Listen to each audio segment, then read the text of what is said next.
Halo semuanya, Assalamualaikum warahmatullahi wabarakatuh. Selamat datang kembali di channel Semangat Bantu Talks, tempat di mana teman-teman bisa memperoleh inspirasi. Channel ini diprakarsai oleh semangatbantu.com, sebuah crowdfunding yang membantu teman-teman untuk berkontribusi untuk membuat Indonesia jadi tempat yang lebih baik. Pada saat ini, kami sekarang sudah terhubung dengan Bapak Aan Hari Nurdin, selaku tenaga pengajar dari Madrasah Aliyah Negeri 3 Jakarta. Dan pada kesempatan hari ini kita akan banyak berbincang tentang pemuda. Karena beliau sesuai dengan profesinya terlibat banyak kegiatan dan juga banyak momen-momen bersama pemuda-pemuda yang lagi eksis-eksisnya sekarang. Pak An, selamat datang Pak. Assalamualaikum warahmatullahi wabarakatuh. Waalaikumsalam warahmatullahi wabarakatuh, Mas Bayu. Salam sehat selalu dan tetap prokes. Siap, Pak An. Wah, ini kita senang banget nih, Pak An bisa meluangkan waktu pada kesempatan ini dan berbincang dengan kita semua ya.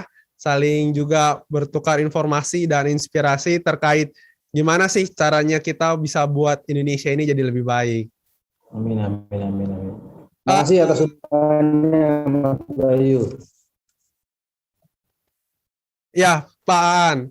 Mungkin sebelumnya nih kita mau mengenal Pak An nih untuk lebih dekat ya, lebih akrab. Mungkin Pak An bisa memperkenalkan diri terkait siapa Pak An, terus dulu early life-nya seperti apa dari kecil hingga mungkin riwayat pendidikan dan akhirnya apa yang membuat Pak An bisa fokus di dunia keguruan ya dan mengecimpungi dunia keguruan ini secara profesional. Silakan Pak An untuk memperkenalkan diri. Ya, terima kasih. Assalamualaikum warahmatullahi wabarakatuh. Terima kasih Mas Bayu dan para tim Mas Bayu. Terima kasih pada siang hari ini bisa bertatap muka melalui virtual Zoom. Dan apa yang menjadi tema kali ini tentang gagasan pemuda ke depan ya setelah masa pandemi. Izinkan perkenalkan saya, nama Aan Hairunurdin MPPIS ya. Saya sekarang bertugas di Madrasah Aliyah Negeri 3 Jakarta, di Jakarta Pusat, lebih tepatnya di Rawasari. Gitu.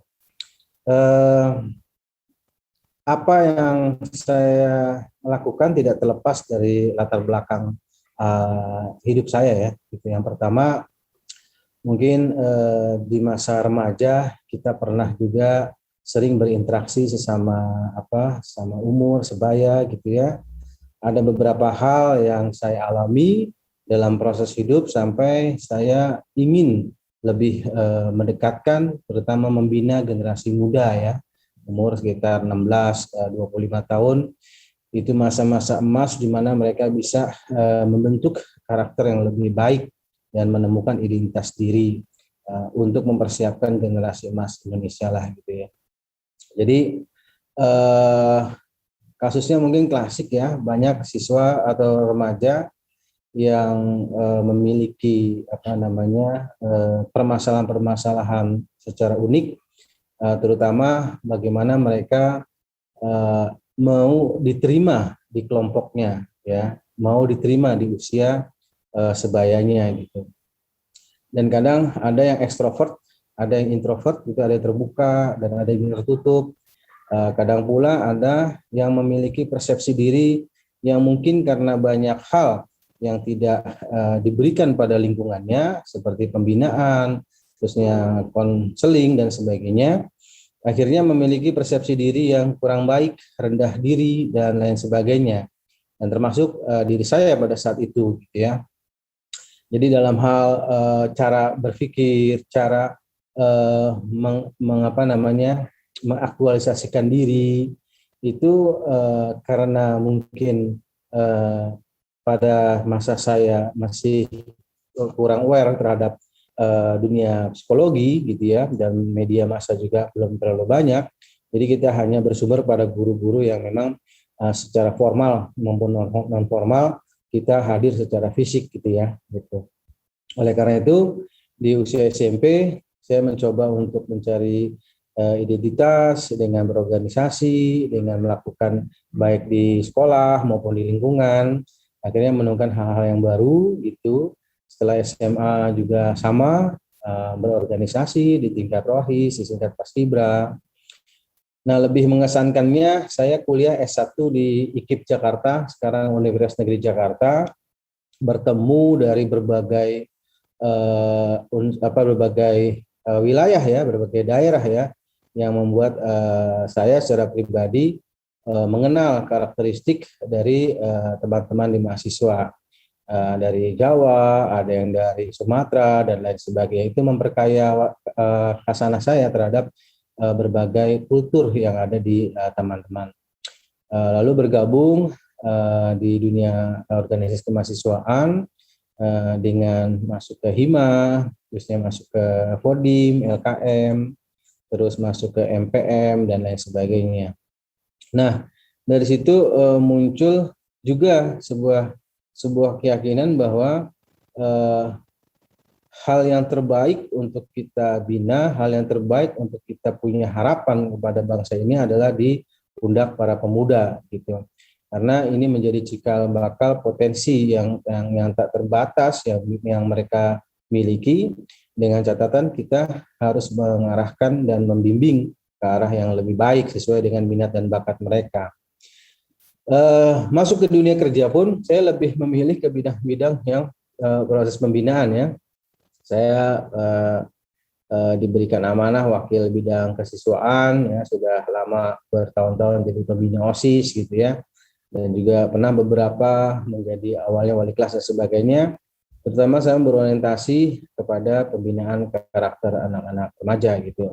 Sampai hari ini pun saya sudah membuat komunitas gitu, alumni OSIS ya, Mandiri Jakarta, sudah hampir 6-7 tahun yang tersebar di berbagai perguruan tinggi dan di daerah masing-masing masih berkomunikasi. Nah, itu menjadi salah satu daya pendorong saya bahwa apa yang kita lakukan, insya Allah mereka secara jelas mengatakan ada manfaatnya gitu. Walaupun secara prestasi mungkin akademik di perguruan tinggi mereka biasa-biasa saja, terus secara IP mereka biasa-biasa saja, tetapi ada sesuatu yang mereka sangat banggakan pada saat mereka peka terhadap lingkungan di sekitarnya, terutama menyelesaikan masalah-masalah yang bisa mereka lakukan gitu sesuai dengan proporsional dan kemampuannya gitu. Nah, sama halnya dengan kawan-kawan di OSIS ini sudah mulai ada proses regenerasi, dan kelas 11 ini sudah muncul beberapa bibit itu potensi kepemimpinan yang lebih baik gitu. Dan itulah kenapa kita berbicara pentingnya pemuda, karena ya kita paham bahwa pemuda adalah sebuah warisan untuk negara kita, untuk bangsa kita, untuk bisa memimpin, menggantikan kita-kita yang sudah tua ini. Gitu Mas Bayu mungkin. Ya, bisa berkecimpung dengan pemuda-pemuda. Tadi saya juga dengar Pak An ini menghabiskan beberapa tahun ya di kesiswaan dan juga bangun komunitas, dan masih menjalin komunikasi dengan siswa-siswanya yang sudah tersebar di berbagai perguruan tinggi ya Pak ya. Ini Pak An, jadi saya mau bicara sesuatu hal yang banyak orang lupakan sekarang ini. Tapi beberapa tahun yang lalu itu isu ini hype banget. Yakni terkait bonus demografi Indonesia. Indonesia ini diprediksi di tahun 2050 itu akan mengalami pertumbuhan ekonomi yang sangat signifikan hingga membuatnya menjadi kekuatan ekonomi keempat terbesar di dunia. Nah, posisi di tahun 2050 itu terjadi akibat Indonesia itu mampu memanfaatkan perekonomiannya karena adanya bonus demografi di tahun 2020 sampai 2035 ini. Nah, cuman sekarang kan dari tahun 2020 sampai 2021 sampai kita nggak bisa tahu kapan Indonesia terserang nih dengan pandemi, dan ini mendisrupsi banyak kegiatan yang tadinya sudah settle, yang mungkin baik itu di dunia pendidikan, di perguruan tinggi, di sekolah, atau mungkin juga di tempat kerja yang tadinya mereka sudah punya flow-nya masing-masing, kemudian itu semua terdisrupt karena adanya pandemi ini. Namun sebelum kita bahas itu lebih jauh ya, mungkin kita mau sedikit berdiskusi begini Pak Aan. terlepas terjadi atau tidak terjadinya pandemi. Berdasarkan pengalaman Pak An sendiri yang sudah berkecimpung dengan pemuda ya, dalam hari ini mungkin para siswa-siswanya ataupun mungkin para siswa-siswa yang masih sekolah dan juga mereka yang sudah jadi mahasiswa di perguruan tinggi.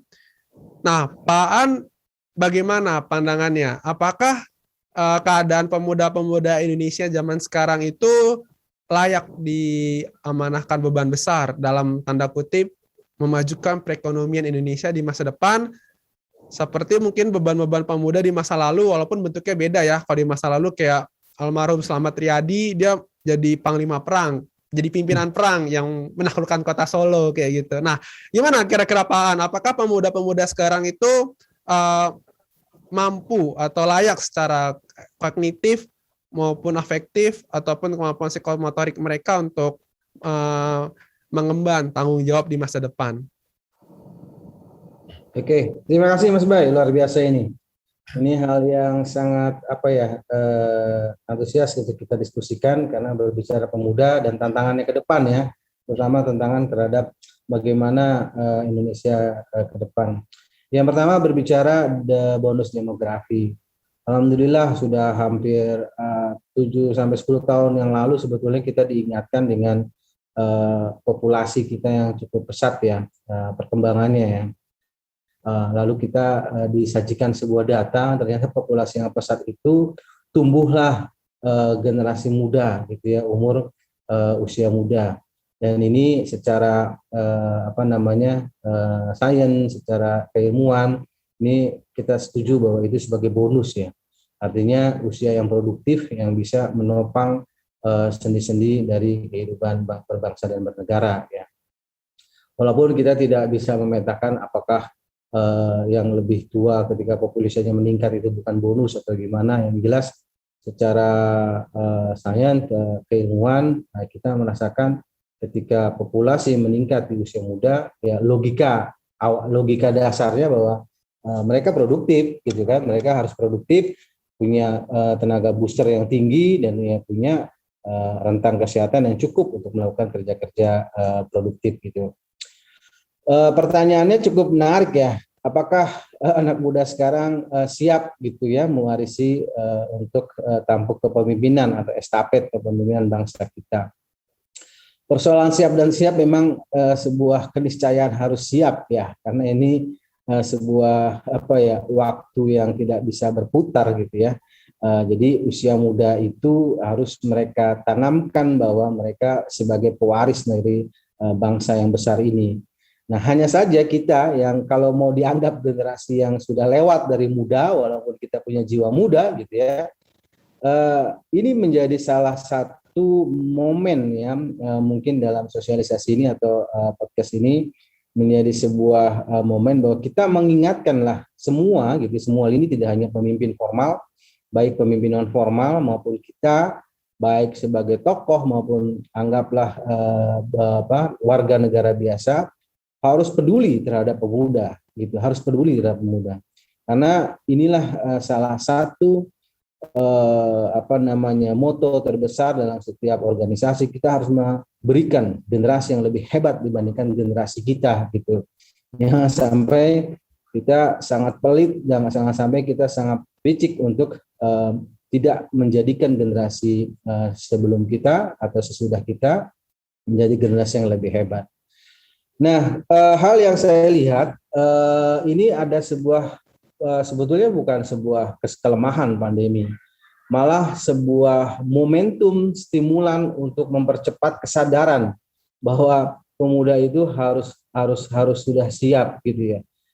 Jadi ada jeda, ada gap antara usia muda dengan usia antara kita lah seusia kita. Dengan kasus pandemi ini, anak-anak muda terpancing, terstimulus terhadap tanggung jawabnya yang dipaksakan harus terlibat gitu.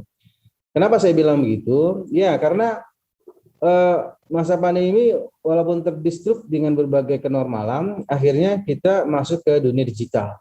Ya kita tahulah dunia digital itu dunia kaum muda ya, bukan berarti kaum seusia kita tidak aware terhadap dunia digital, tapi akselerasinya lebih cepat lah ya. Logika awam pun akselerasinya lebih cepat, responnya lebih cepat, apalagi konsep dari zaman Z gitu ya, generasi Z ya. Kalau saya kan generasi X lah. Akhirnya saya lebih berpikir dua hal yang saya tanamkan ke mereka. Yang pertama, dunia digital itu jangan dunia konsumtif ya, harus produktif.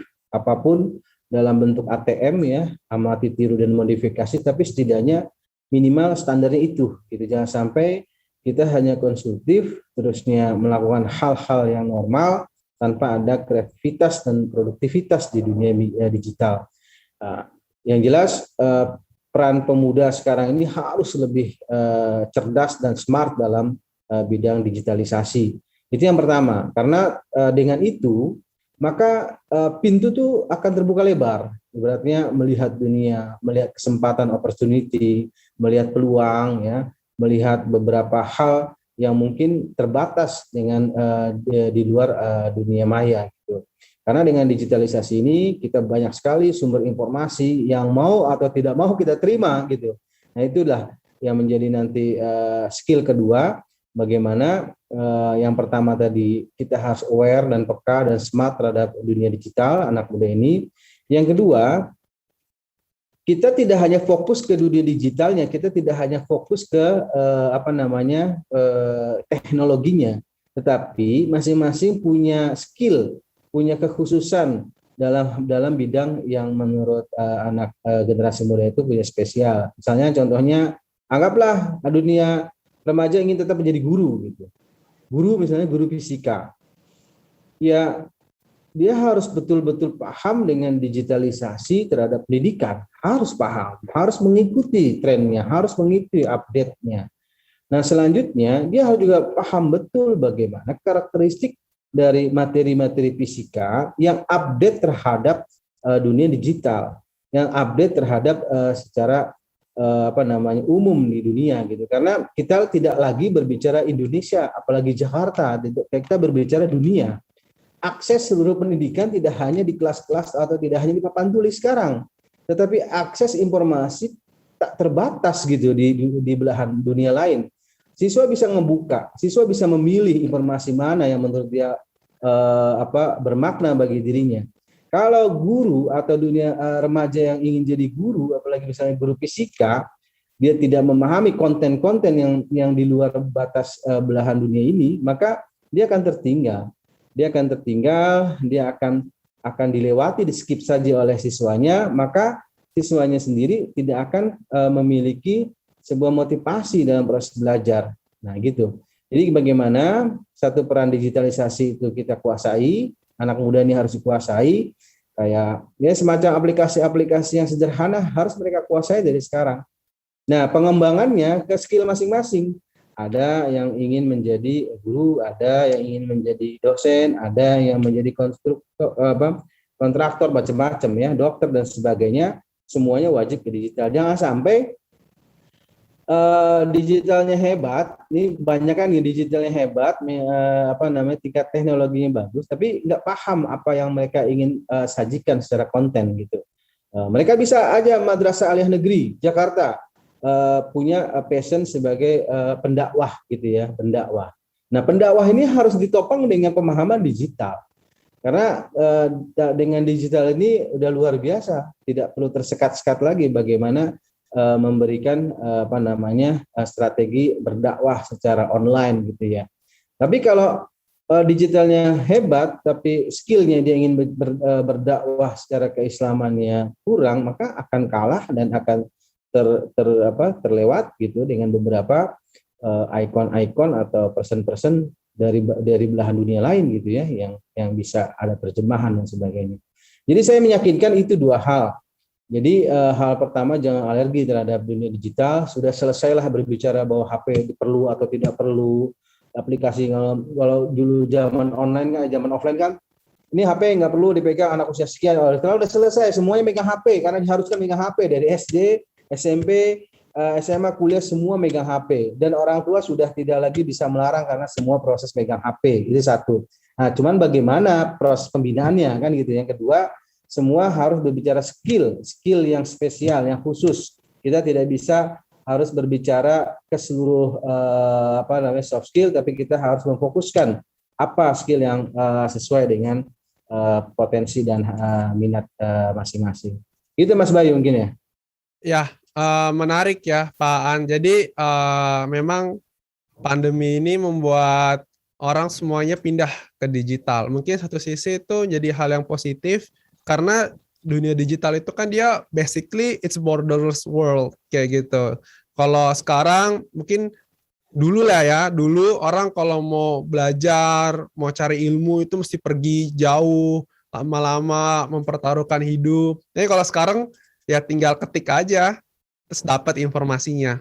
Tapi begini Pak An, permasalahannya adalah di dunia digital itu nggak semuanya produktif, nggak semuanya membawa kebaikan. Karena pertama tadi Pak An sempat singgung permasalahan HP harusnya kita sudah selesai dalam diskusi apakah HP itu perlu atau enggak. Nah permasalahannya adalah HP itu memberikan radiasi. HP itu memberikan radiasi, lalu pada saat kita menggunakan HP itu banyak notifikasi-notifikasi yang masuk dari sosial media yang kita gunakan.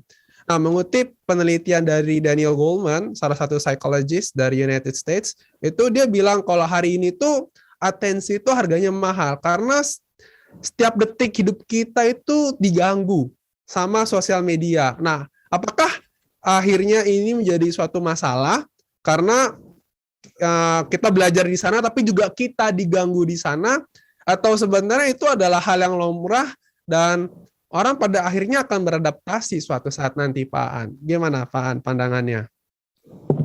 Ya, terima kasih Mas Bayu. Luar biasa nih. Sama saja kita berbicara demokrasi ya, banyak pro kontra dan sebagainya, tapi kita ikut demokrasi karena pilihan yang terbaik pada pilihan-pilihan sekarang gitu ya. Sama halnya dengan digitalisasi. Kita secara jujur tidak bisa mengelak kepada dunia digital ya, gitu ya, teknologi digital. Karena kalaupun mengelak, kita membutuhkan itu. Gitu. Kalaupun kita menolak membutuhkan, berarti dalam konteksnya kita tidak mengikuti zaman untuk perubahan. Nah, usulkan dan masifkan HP itu mengandung radiasi, gitu ya. Usulkan dan masifkan dan viralkan itu.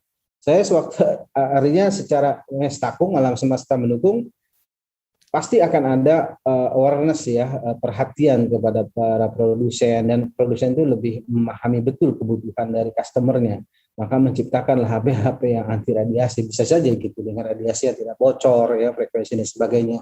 Tetap diviralkan itu, jangan sampai kita membantu nggak apa-apa itu radiasi, salah. Tetap kita memaksimalkan dinolkan gitu HP dengan kandungan radiasi, diviralkan. Mungkin ada sebuah penelitian bahwa HP merusak saraf otak, merusak mata dan sebagainya, itu tetap secara paralel itu kita tidak menafikan bahwa itu ada.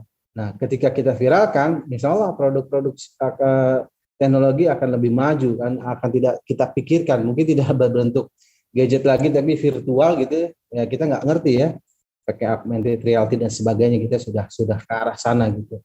Yang kedua mengenai karakteristik itu penting ya Mas Bayu ya. Dua hal itu kan dua hal yang berbicara normal. Kita sebagai bangsa Indonesia yang memulai nilai-nilai budi luhur itu pasti dalam penanaman pendidikan di rumah tangga maupun di sekolah, yang pertama adalah keimanan gitu ya. Nah ini penting gitu, ini penting sebelum berbicara di luar konteks itu, pendidikan karakter itu penting gitu. Nah oleh karena itu saya pernah ada semacam curah pendapat di beberapa generasi muda, dan ada yang unik gitu ya, ada yang uniknya gini. Ketika mereka Zoom, dibuat program Zoom untuk proses seminar atau pembelajaran rutin dan sebagainya, ada beberapa yang kita buat sistem enable waiting, berarti kita ingin buat room untuk bagi-bagi yang baru masuk gitu ya. Dan ternyata yang baru masuk ini mengganggunya dengan cara apa? Dia nggak bisa masuk, dan ada beberapa teman-teman yang menggunakan tethering HP dengan Zoom dan sebagainya, Artinya secara dunia digital dia udah oke, cuma bagaimana pisau digital itu digunakan gitu kan? Apakah digunakan secara normal atau untuk sesuatu yang tidak manfaat? Nah, akhirnya digunakan sesuatu yang nakal, agak sedikit nakal, bukannya tidak manfaat. Nah, mereka nelpon pakai via GSM, ya, nelpon via GSM, akhirnya tethering itu kan akan hilang ya, akan hilang sinyalnya dan sebagainya, dan akhirnya kelempar lagi gitu loh. Di sama-sama yuk kita di room gitu. Ini kan nakal-nakalan ya, nakal yang sederhana tapi sebetulnya mereka sudah cerdas dan smart dalam dunia digital. Cuma mereka sedikit agak nyeleneh gitu. Oke, jadi kita kompak semuanya di waiting room dengan cara begitu gitu, ada yang gitu. Nah, itu maksud saya, ada saja ya kita paham dengan HP itu banyak notifikasi, perhatian di tingkat keluarga pun berkurang masing-masing. Nah, itu kembali kepada bukan konsep teknologi digitalnya gitu, tapi proses karakternya. Sehebat apapun kita melarang, seprotek apapun ketika kita tidak bersumber kepada muara kepada pembinaan di lingkungan terkecil terutama keluarga, akan nonsen gitu. Sama saja misalnya kita hobi misalnya olahraga ya, olahraga ya Mas Bayu ya, olahraga. Kita senang dengan olahraga karambol aja. Tanpa sadar itu kalau udah orang senang olahraga karambol catur itu tiap kali keluar main catur aja gitu kan. Jadi tidak harus berbicara gadget gitu. Nah, bedanya kalau gadget itu seolah-olah informasi apapun baik buruk ada di situ. Ya kan, kalau hobi-hobi tertentu ketaker nih. Oh, karambol paling begitu kata-kataan atau apa ledek-ledekan catur. Nah, tapi kalau gadget semuanya ada di situ. Nah, itulah pentingnya kita menanamkan nilai-nilai karakteristik value di dalam keluarga kita. Nah, common sense apa namanya terlalu apa ya klasik sih sebuah argumentasi saya. Cuma ya itu poinnya yang penting. Kita bisa saja dengan karakteristik dari keluarga masing-masing. Ada yang umur sekian baru dikasih HP, ada yang jam sekian baru main HP, ada hari Sabtu nggak boleh main HP, macam-macam. Itu tergantung dari kebiasaan dan pertimbangan keluarga masing-masing. Pemerintah harus menyediakan satu gadget tadi yang radiasinya rendah, terusnya ramah terhadap mata, gitu kan. Yang kedua konten-kontennya. Jadi semua lini harus berperan. Jangan usernya saja yang harus dididik, gitu. Semua lini harus berperan. Produsen, pemerintah, user, gitu. Semua harus berperan. Kalau tidak, kita sama saja tidak fair dan tidak adil gitu. Satu sisi kita ingin meningkatkan pengetahuan masyarakat, satu sisi kita juga memvonis masyarakat untuk supaya mengerti dan memilah sendiri informasi-informasi yang mereka terima. Itu tidak fair. Harus pemerintah duduk bareng, produsen duduk dan user juga duduk bareng untuk memetakan bagaimana sebuah sistem supaya semuanya bernilai produktif. Gitu Mas Bayu kayaknya. Wah, baik. Pak An, ini menjadi semakin menarik ya. Mungkin kita akan bahas masalah digital dan pandemi ini satu pertanyaan lagi, baru kita akan melompat ke pertanyaan berikutnya. Saya belum lama ini bertemu dengan jurnal, nggak bertemu ya, tapi baca. Bertemu saya ketemu orang nanti. Jadi saya baca jurnal, itu membahas tentang performa hasil belajar matematika. Saya lupa, dia samplingnya sekolah di Indonesia, SMA. Nah, di jurnal itu tuh tertulis bahwa matematika keadaan normal aja itu siswa itu susah memahaminya. Mungkin ada sebagian orang yang suka. Kayak saya dulu, saya waktu SMP saya suka. SMA kelas 1 saya suka. Kelas 2, kelas 3 udah mulai bandel. Tapi ada sebagian orang suka, tapi mayoritas itu mereka kesusahan masalah matematika. Normal aja susah. Nah, ketika mereka beradaptasi dengan dunia digital, di mana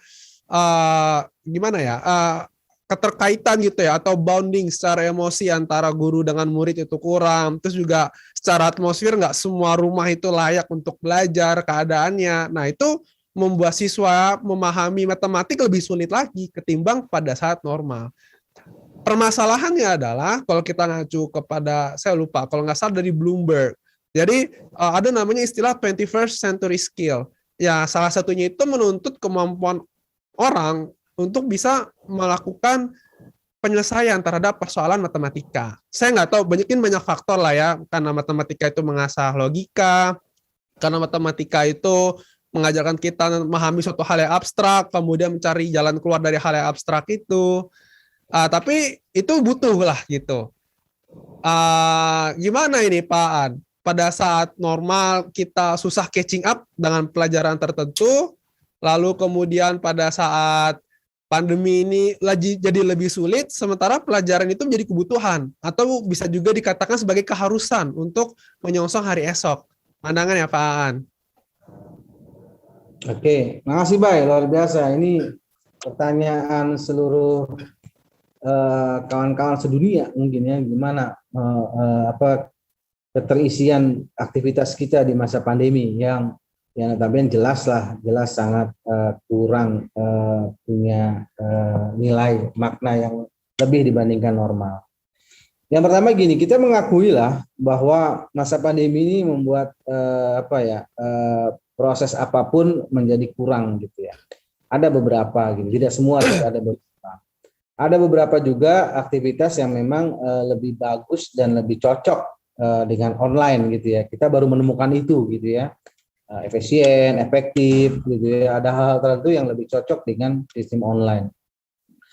Khusus untuk dunia pendidikan itu tidak juga disamaratakan semua yang online tidak cocok. Ada kondisi yang tanpa kita sadar ternyata masuk ke masa pandemi ketika dilakukan online lebih cocok dibandingkan offline tatap muka gitu. Nah, pada dasarnya saya ingin mengkritisi bahwa alat ukur dari mapel matematika kah gitu ya, IPA kah, IPS kah dan sebagainya secara secara esensi atau secara substansi diukur dari antara sebelum pandemi dengan masa pandemi. Perbandingannya kita sebelum pandemi aja nilai matematikanya kurang gitu ya, literasinya, apalagi dengan masa pandemi gitu. Nah, saya tidak ingin berkutat di situ, hanya saja konteks dari perbandingan itu tidak bisa kita hindarkan gitu ya. Tidak bisa, karena itu adalah wabah. Kecuali kita membuat kebijakan baru, pendidikan harus online, dulu offline, nah itu boleh. Atau UNBK dihapus jadi AN, AKM, boleh kita buat tuh diskursus gitu, ada perbandingan. Tapi kalau bagaimana hasil nilai sebelum pandemi dan sudah pandemi, sepertinya sangat tidak fair dan tidak apple gitu ya. Karena kondisi kita memang dipaksa untuk online gitu ya, gitu. Itu yang pertama. Yang kedua, tetapi kita tidak juga harus menyerah gitu ya. Bolehlah kita dikritik, bolehlah kita dievaluasi, dipertanyakan terhadap efek dari masa pandemi. Saya yakinlah dari setiap insan pendidikan, pejuang-pejuang pendidikan dimanapun dia berada, baik tingkat manapun, jenjang manapun, mengalami juga hal yang sama seperti kami bahwa sejauh ini kapan ini selesai wabah pandemi. Artinya kita menyadari bahwa ada kehilangan proses yang tidak bisa dilakukan selain yang offline, ada gitu. Dan ini menjadikan kita semua sadar. Nah, tetapi ada beberapa hal yang cukup menggembirakan ya. Misalnya dari proses pembelajaran yang saya tangkap, saya melihat apakah memang sekarang yang model-model keilmuan eksak itu memang masih ukuran standar literasi kemampuan seseorang gitu.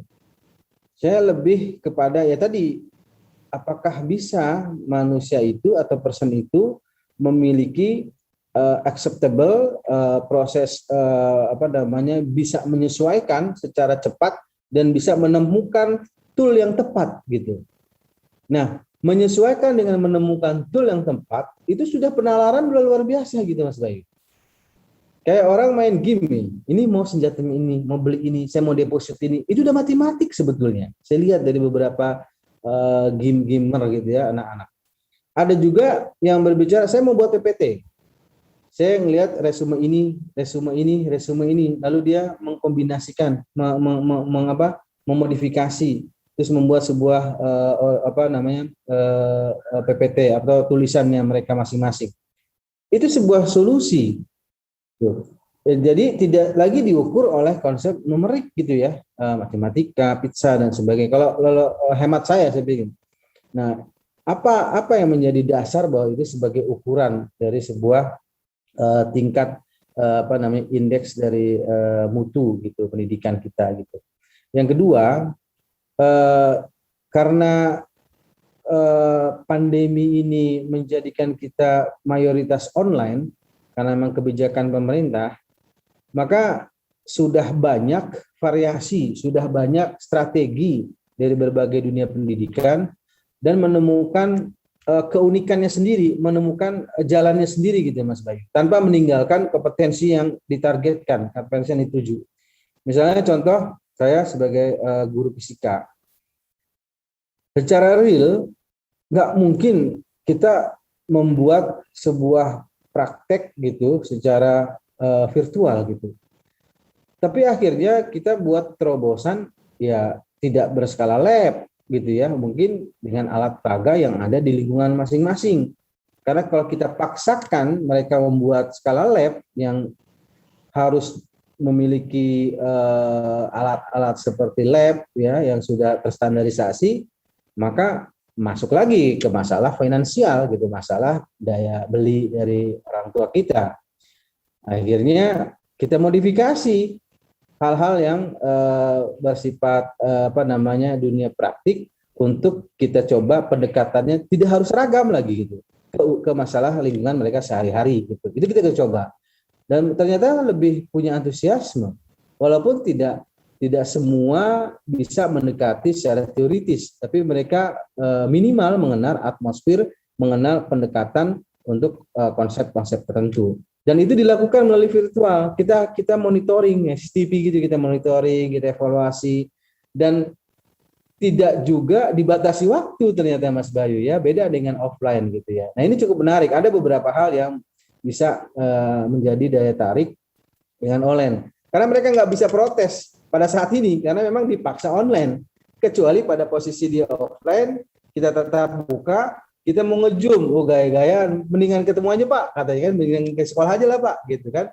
Kalau nge-zoom nggak bisa ngomong ke Bapak, interaksi dan sebagainya. Itu Mas Bayu, kayaknya kita harus adil dalam menyikapi output lah, output ya, proses pendidikan kita di masa pandemi, walaupun pejuang-pejuang pendidikan kita baik di kota, di daerah terpencil, itu pasti akan berpikir bagaimana memberikan yang terbaik walaupun di masa pandemi. Gitu Mas. Baik Pak An. Berarti kalau untuk sekarang kita nggak fair karena kita terpaksa ya Pak ya. Tapi mungkin kalau misalnya setelah ini akan ada pelajaran jarak jauh diterapkan kembali, atau mungkin siswa bisa memilih untuk datang ke kelas atau belajar dari rumah, maka akhirnya kita bisa berbicara hal tersebut lebih jauh ya Pak. Mungkin gini, Pak An, kita akan lanjut. Kalau kita bicara terkait demografi ya, bonus demografi itu kan narasinya itu adalah suatu kondisi yang menguntungkan yang terjadi dari tahun 2020 sampai 2035. Jadi angkatan kerja kita itu jauh lebih banyak daripada orang-orang yang tidak produktif. Yang jadi pertanyaannya adalah, ini kan sebenarnya kita udah ada. Sekarang nih kita udah masuk di era bonus demografi itu. Bonus demografi itu nggak lagi jadi cerita, nggak lagi jadi momen nanti gitu ya, nanti. Tapi udah jadi sekarang. Gimana Pak An pandangannya melihat realita?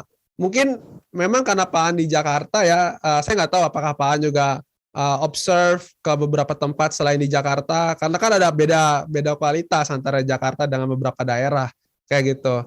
Tapi menurut pandangan Pak An sendiri, kira-kira bagaimana pemuda-pemuda ini dari masa 2020 sampai 2035?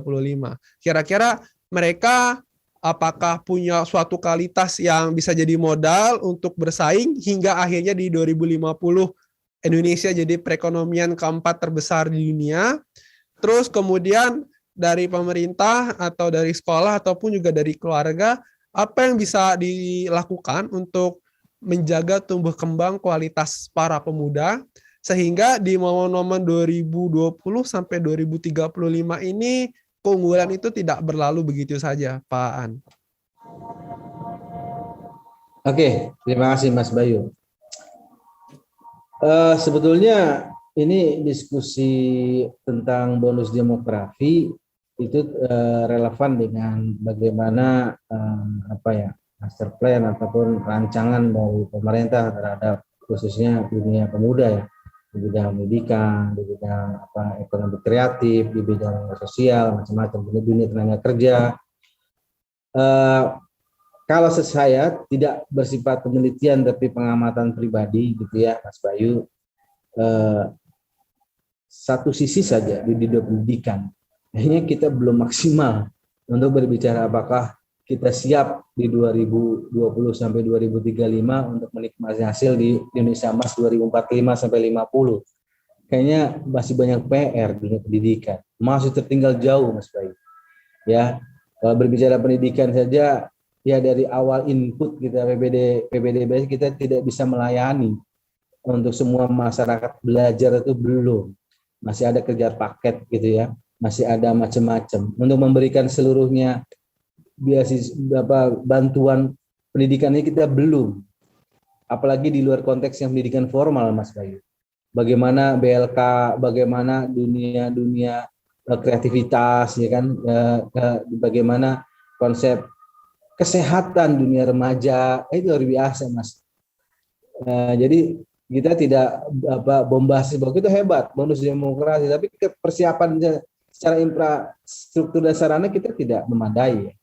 Apakah iya kita paham betul bahwa nilai gizi di remaja kita sudah cukup memadai, tidak hanya di kota gitu. Kita berbicara kan Indonesia gitu Mas Bayu. Nah itu kan juga bisa menentukan smart walaupun tidak salah satu faktornya. Itu yang berikutnya, keberpihakan di tingkat baik pemerintah daerah maupun pemerintah pusat terhadap dukungan aktivitas dunia remaja masih sangat bisa dilihat dari dihitung dengan jari lah apa saja yang dilakukan gitu, baik keorganisasian maupun bantuan secara real gitu ya, karena kita lebih cenderung panglima politiknya adalah politik dan ekonomi gitu, dua ya. Hal-hal yang di bawah itu sebagai Menko PMK dan sebagainya itu subordinat di ranah itu. Dan ya kita bukan pesimis, tapi ya itulah kondisi real bahwa kita belum bisa memanfaatkan bonus demografi. Memanfaatkan itu bukan bim salabim bahwa populasinya besar, akhirnya punya nilai value besar, akhirnya bisa menumbuhkan ekonomi, nggak bisa. Ya proses pembinaannya di kita gimana gitu, proses planningnya bagaimana. Kalau begini ya nggak akan jauh berbeda, malah menjadi pasar ya, pasar yang cukup menarik gitu ya, baik pasar digital maupun pasar fisik gitu. Mas Bayu lihat saja lah, mana vendor apapun platform yang tidak digemari sama remaja kita, apapun digemari gitu. Awal datang Facebook, awal datang IG, awal datang Line, awal datang TikTok, awal apa semua digemari sebagai konsumen gitu. Apalagi bangsa pasar kita misalnya secara fisik ya, banyak hal gitu. Masker aja harus pakai Mac, dia pakai mohon maaf gitu, ada beberapa yang pakai hal-hal yang berbicara. Ya begitulah gitu. Jadi kita ini masih gagap sebetulnya. Cuma digembar-gemborkan bonus demografi ya bonus. Cuma apakah bonus itu bisa dimanfaatkan? Saya masih pesimis karena proses yang kita lihat tidak ada perbedaannya gitu. Gitu Mas Bay. Pak An, kira-kira jika bicara kurang persiapan, maka kan akhirnya kita harus lebih bersiap.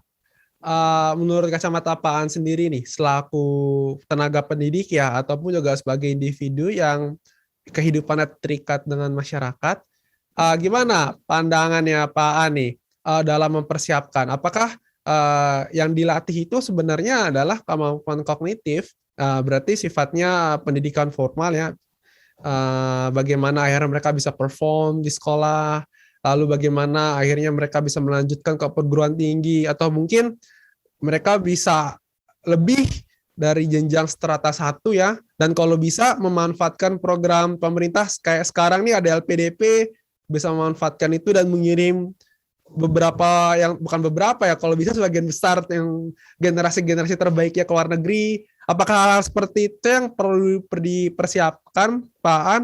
Atau ada hal-hal lain seperti misalnya adalah kemampuan atau intensi untuk berdikari, karena tadi Pak An sempat bilang kalau kita ini sebagai pasar, maka cara keluar dari kita ini sebagai pasar kan adalah kita sebagai produsen. Apakah akhirnya kemudian yang dilatih adalah sifat atau keinginan atau motivasi mereka untuk hidup dengan kaki mereka sendiri. Jadi yang tadinya mereka mencari peluang pekerjaan, yang tadinya mereka ada perusahaan terus mereka ikut alur, kemudian mereka diarahkan pada suatu kondisi atau minat yang membiarkan mereka berkarya sesuai dengan kemampuan dan juga kebisaan. Maksudnya kebisaan itu adalah bukan skill tapi sarana prasarananya mereka. Kira-kira gimana Pan terkait masalah persiapan ini? Ya, yang pertama, terima kasih Mas Bayu. Yang pertama, satu hal bahwa kita harus betul-betul mengakui dan jujur terhadap bagaimana peran pemerintah sangat dominan terhadap arah pembangunan bangsa Indonesia, terutama arah pembangunan generasi muda itu sangat dominan.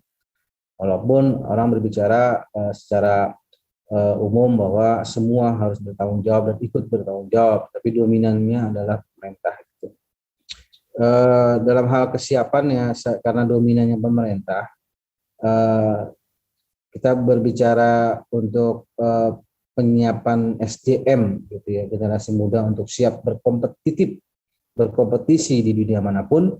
Salah satu contohnya misalnya beasiswa, ya ada beberapa alternatif untuk melihat bahwa yang terlibat di beasiswa itu yang memiliki kompetensi dan kualitas gitu ya. Itu satu titik iya gitu Mas Bayu. Tapi beasiswa itu bukan beasiswa basic need gitu, bukan gitu. Seharusnya basic need itu sudah terpenuhi dan mereka nggak usah nyari-nyari seperti itu Mas Bayu. Jadi misalnya saya mau sekolah di negeri, mau di swasta, free dimanapun, itu basic need. Nggak usah saya harus mencari S2 atau S1 untuk hanya untuk bayar kuliah gratis gitu. Itu luar biasa. LD banyak beasiswa begitu. Seharusnya beasiswa itu beasiswa yang meningkatkan apa? You sudah masuk ke sekolah negeri, punya passionnya apa nih gitu. KIR kalau kuliah remaja, kalau di mahasiswa misalnya UNJ kayak LKM atau Fordim karya tulis itu apa? Nah itu kan bukan basic need, itu dikasih hibah penelitian, hibah kegiatan, hibah. Jadi itu gitu. Jadi jangan kita berkutat kita yang KJMU plus gitu kan. Ya, nggak tahu juga itu apakah prestasi atau karena karena kesejahteraan ya. Ya kalau mau berbicara kesejahteraan tidak prestasi ya bisa juga KJM karena syaratnya harus miskin dan prestasi gitu ya, tapi umumnya prestasi tidak, tapi ya begitu. Jadi saya berharap kita jangan terpolah dengan permainan basic need gitu. Kalau bisa kayak dosen misalnya, dosen dapat beasiswa, ada dapat S3, living cost dan sebagainya. Kalau itu semua dipenuhi pada saat dia dosen di kampusnya tanpa beasiswa dikasih sebuah hibah penelitian yang luar biasa, maka dia akan mau nggak mau berinteraksi sama generasi muda gitu, peneliti-peneliti muda gitu loh. Jangan sampai kita capek-capek mengembangkan ilmu, habis itu ketika kita aplikasinya kita nyari sendiri gitu. Ya gimana kan gitu. Artinya itulah. Apalagi dunia kesehatan Mas Baya. Kita tahu lah dunia remaja, baik dari misalnya kamu mau masuk ke TNI, mau masuk polisi, kesehatan gigi, kesehatan mata, kesehatan telinga itu jarang sekali diperiksa di generasi muda. Udahlah Pak, saya sehat aja lah Pak, mau belajar mau pola hidupnya dan sebagainya. Kalau yuk kita udah yang hal-hal kecil aja Mas Bayu gitu ya. Ya walaupun kulturnya dijorok, ya bukan itu. Harusnya ada proses di mana sistem itu dibentuk di tingkat sekolah gitu. Kalau kita berpikir yang kecil-kecil aja enggak, ya pasti itu belum persiapan. Kita yang besar-besar aja masih debatable, apakah sekolah ini gratis atau tidak, mana yang gratis, mana yang tidak, apakah harus miskin, apa miskin aja sama prestasi, macam-macam. Jadi kita nggak punya konsep, terus juga resource-nya seolah terbatas, dan terbatasnya juga ya gitulah. Gitu Mas Bayu, agak agak pesimis gitu berbicara apakah kita siap atau tidak gitu. Kita sebenarnya siap, hanya kemauan ada nggak dominannya dari pemerintah. Kejujuran itu harus kita akui gitu, kejujuran. Misalnya saya sebagai kepala rumah tangga gitu ya, saya jujur ketika dengan istri, dengan anak, ini platform gaji saya, ini proses pembinaan saya, dan mereka aware, tahu gitu loh. Jadi ketika menjalannya pun ikhlas gitu loh. Nah sekarang ini kita mau digembar-gemborkan kita siap nggak, anak muda siap, kita kan usia mudanya produktif, bagus, inovatif, apalagi punya kemandirian, gotong royong dan sebagainya. Tapi apa yang disiapkan dari sistemnya gitu. Oke gitu Mas, mohon maaf ini. Ya, siap.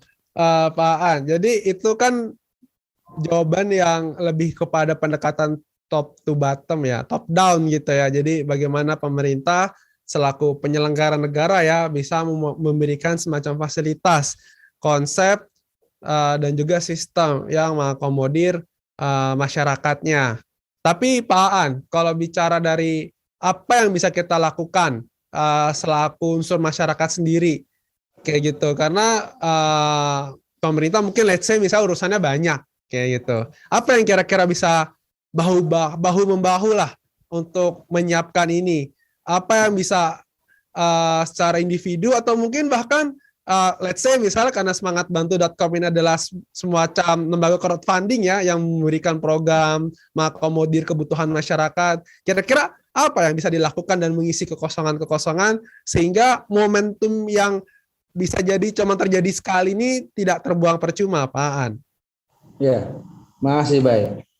Sebetulnya kalau berbicara konteksnya di luar pemerintah, kita tuh udah survive Mas Bayu. Dari zaman sebelum kemerdekaan sampai sekarang kita udah survive.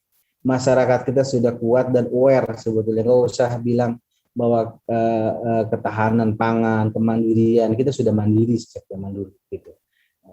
Coba di Bayu dibuka sejarahnya lah gitu. Yang pertama apa yang mungkin bisa dilakukan gitu ya. Saya yakin dari setiap ormas, generasi ke generasi, tokoh dan sebagainya melihat hal yang terus-menerus begitu pasti ada yang hal dilakukan. Yang pertama, kalau saya cukup fokus terhadap generasi muda dan tetap bersilaturahmi dan berkomunikasi dengan usia sebaya saya gitu di Kahmi Jaya, di Kahmi UNJ gitu ya, di teman-teman IKWJ dan sebagainya, di MGMP tetap. Cuma lebih kepada punya perhatian khusus pada generasi muda. Karena itu, satu, dia bisa dibentuk untuk membentuk karakter yang lebih baik dan juga bisa menjadi salah satu pondasi bangsa Indonesia ke depan. Satu, penanaman karakter ya Mas Bayu. Utamanya itu dulu ya, penanaman karakter. Karena tanpa itu semua kita sama saja menggarami akhir atau gimana ya.